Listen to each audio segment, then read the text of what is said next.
नमस्कार दोस्तों, आप सबका एक बार फिर से हमारे YouTube चैनल पर हार्दिक स्वागत। मैं आपका दोस्त विवेक गोगना।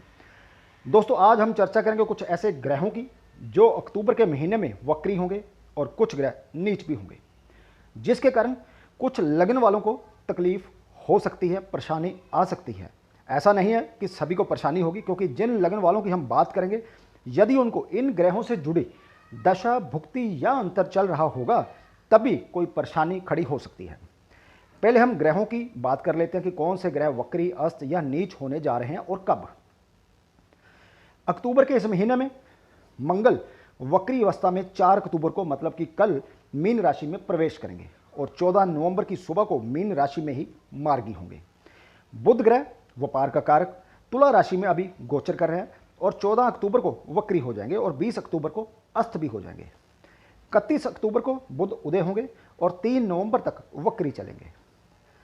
सूर्य 17 अक्टूबर को अपनी नीच की राशि तुला में प्रवेश कर जाएंगे और 1 महीना नीच अवस्था में रहेंगे। इसके बाद शुक्र 23 अक्टूबर को अपनी नीच की राशि कन्या में प्रवेश करेंगे, मतलब सूर्य और शुक्र नीच अवस्था में रहेंगे, मंगल वक्री रहेंगे, बुध वक्री और अस्त रहेंगे। इन सब का कुछ लगनों पर नेगेटिव प्रभाव पड़ेगा। आइए जानते हैं वह कौन से लगन हैं जिनको इन सब का कुछ ना कुछ नेगेटिव प्रभाव मिलेगा ही मिलेगा। इस वीडियो को आगे शुरू करने से पहले मैं आप सभी दोस्तों से, मित्रों से कहना चाहूँगा, खासकर उन दोस्तों से जो पहली बार हमारे इस YouTube चैनल पर आए हैं, यदि आपने चैनल को सब्सक्राइब नहीं किया तो दोस्तों प्लीज़ सब्सक्राइब कर लें और नोटिफिकेशन बेल का बटन दबाना ना भूलें, क्योंकि जो भी वीडियो अपलोड करें आपके लिए, चाहे वो वैदिक एस्ट्रोलॉजी से रिलेटेड हो या फिर केपी एस्ट्रोलॉजी से, आप उसे मिस ना करें। सबसे पहले बात करते हैं मेष लगन की। मेष लगन वालों के लगन का स्वामी मंगल वक्री होकर कल से 12वें भाव में गोचर करेगा, जिसके कारण हेल्थ नाजुक रहने के संकेत मिल रहे हैं, क्योंकि मंगल की दूसरी राशि आपके 8th भाव में पड़ती है। दोस्तों, आपके 5th भाव का स्वामी सूर्य नीच होकर आपके 7th भाव में गोचर करेगा और 7th भाव का स्वामी और दूसरे भाव, मतलब धन भाव का स्वामी शुक्र भी नीच अवस्था में रहेगा, जिसके कारण आपकी मैरिड लाइफ पर विपरीत प्रभाव पड़ेगा। यदि आप पार्टनरशिप बिजनेस में हैं तो आपके पार्टनर के साथ भी मतभेद होने के चांसेस हैं, और यदि आप पार्टनरशिप में कोई बिजनेस शुरू करने के बारे में विचार कर रहे हैं, सोच रहे हैं, तो इस विचार को अभी आप टाल ही दें तो आपके लिए बेहतर रहेगा, क्योंकि दूसरा भाव, मतलब धन भाव का स्वामी शुक्र नीच रहेगा और व्यापार का कारक बुध आपके 7th भाव में वक्री और अस्त अवस्था में गोचर करेगा। जिस राशि में बुध गोचर करेगा उसका स्वामी शुक्र भी नीच रहेगा। दूसरा जो लगन है वो है वृषभ। वृषभ लगन वालों के लगन का स्वामी और 6th भाव का स्वामी शुक्र आपके 5th भाव में गोचर करेगा और 5th भाव का स्वामी और धन भाव का स्वामी बुध अस्त और वक्री होकर 6th भाव में गोचर करेगा, जिसके कारण दोस्तों आपको हेल्थ और संतान पक्ष से परेशानी हो सकती है। बुध आपके धन भाव का भी स्वामी है, इसलिए स्टॉक मार्केट में शॉर्ट टर्म गेन से आपको बचना चाहिए। सूर्य 4th भाव का स्वामी होकर आपके 6th भाव में गोचर करेगा, इसलिए वाहन चलाते समय सावधानी रखें। पिता से मतभेद भी हो सकते हैं। मंगल आपके 7th और 11th भाव के स्वामी होकर 12th भाव में वक्री अवस्था में गोचर करेंगे, जिसके कारण आमदनी से ज़्यादा खर्चों में बढ़ोतरी हो सकती है। इसके बाद सिंह लगन। सिंह लगन में लगन का स्वामी सूर्य दोस्तों 17 अक्टूबर को नीच होकर 3rd भाव में गोचर करेगा। 3rd भाव से हम कानों को भी देखते हैं, तो इसलिए इस समय में जब सूर्य नीच अवस्था में गोचर करेगा 3rd भाव में, यह संकेत करता है कि आपको कान से जुड़ी कोई ना कोई समस्या खड़ी हो सकती है।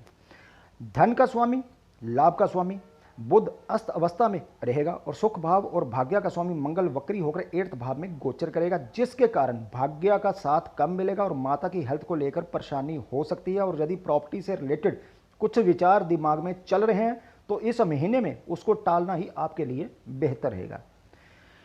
इसके बाद दोस्तों जो लगन है वो है तुला। तुला लगन वालों के लगन का स्वामी और 23 अक्टूबर को नीच हो जाएगा और 12वें भाव में, और शुक्र की दूसरी राशि आपके 8th भाव में पड़ती है, तो आपको भी हेल्थ से रिलेटेड परेशानी खड़ी हो सकती है। वैसे भी सूर्य नीच होकर आपके लगन भाव में ही गोचर करेगा। आपके धन और पत्नी भाव का स्वामी मंगल जो है वो वक्री होकर 6th भाव में गोचर करेगा। मैरिड लाइफ में दिक्कत आ सकती है और यदि आपने कोई लोन अप्लाई किया तो अप्रूवल मिलने में देरी हो सकती है। जो लोग नौकरी में हैं और नौकरी बदलना चाहते हैं तो वह इस समय नौकरी बदल सकते हैं। सबसे लास्ट जो लगन है जिसको परेशानी आ सकती है वो है मीन। मीन लगन वालों के सुख भाव और 7th भाव का स्वामी बुध 8th भाव में 14 अक्टूबर तक वक्री और फिर अस्त हो जाएगा। भाग्य और धन का स्वामी मंगल वक्री अवस्था में रहेगा। 8th भाव का स्वामी शुक्र 7th पत्नी भाव में नीच अवस्था में गोचर करेगा। भाग्य का साथ कम मिलेगा, धन से संबंधित परेशानी हो सकती है और मैरिड लाइफ और पार्टनरशिप बिजनेस में कोई प्रॉब्लम खड़ी हो सकती है। 6th भाव का स्वामी सूर्य आपके 8th भाव में नीच होकर गोचर करेगा। इसलिए यदि आप नौकरी बदलने के बारे में सोच रहे हैं तो आप रुक जाइए, आपके दुश्मन अभी इस समय एक्टिव रहेंगे। आंखों से जुड़ी कोई परेशानी अभी आपको खड़ी हो सकती है और यदि आप कोई लोन ले रखा है और उसको उतारने की कोशिश कर रहे हैं तो इस समय में वो लोन उतरने में भी आपको परेशानी पैदा होगी दोस्तों। तो दोस्तों ये थी आज के टॉपिक की जानकारी आप लोगों के लिए कि अक्टूबर का महीना किन किन लग्न वालों के लिए परेशानी खड़ी कर सकता है। मिलते हैं किसी और एक नए टॉपिक को लेकर, तब तक के लिए नमस्कार।